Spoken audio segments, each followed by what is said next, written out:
உங்ககிட்ட யாராவது லஞ்சம் ஏதாவது கேட்டாங்கன்னா கொடுக்க முடியாது சொல்லுங்க. நான் இருக்கேன் உங்களோட.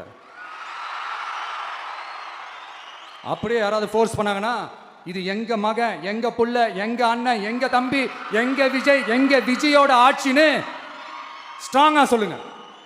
மக்களே, நீங்க கூட இருக்கும் போது லஞ்ச ஊழல் மட்டும் இல்ல, அதிகாரத்தை வச்சு ஆட்டம் போடுற யாரா இருந்தாலும் அடங்கிடுவாங்க.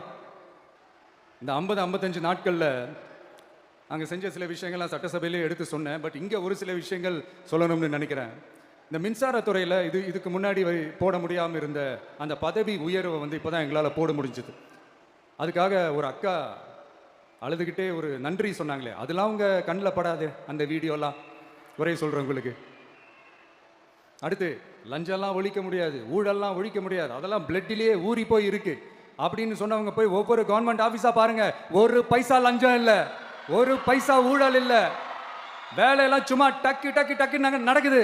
ஒரு பெரியவர் ஒருத்தர் சொல்றாரு, தம்பி வேலையெல்லாம் நடக்குது, ஆனா அதையும் தாண்டி எங்களுக்கு மரியாதை கொடுக்குறாங்க தம்பி, உட்கார வச்சுலாம் பேசுறாங்க. இதெல்லாம் இதுக்கு முன்னாடி நடந்ததே இல்லை. அவனை போய் பாரு, இவனை போய் பாரு, இந்த ஆபீசரை போய் பாருன்னு சொல்லி அலைய விடுவாங்க. இப்ப லஞ்சம் இல்லை, ஊழல் இல்லை, வேலையெல்லாம் உடனே நடக்குது. மக்கள் அப்படி ஒரு பெருமூச்சு ஒன்று விடுறாங்க. அதை பார்த்து நமக்கு அப்படி ஒரு ஹாப்பினஸ். இதுக்கு மேல என்ன வேணும்? ஏன் இதெல்லாம் பண்ண முடியாது? மனசுன்னு ஒன்று இருந்தா பண்ணலாம். இப்ப பண்ணல.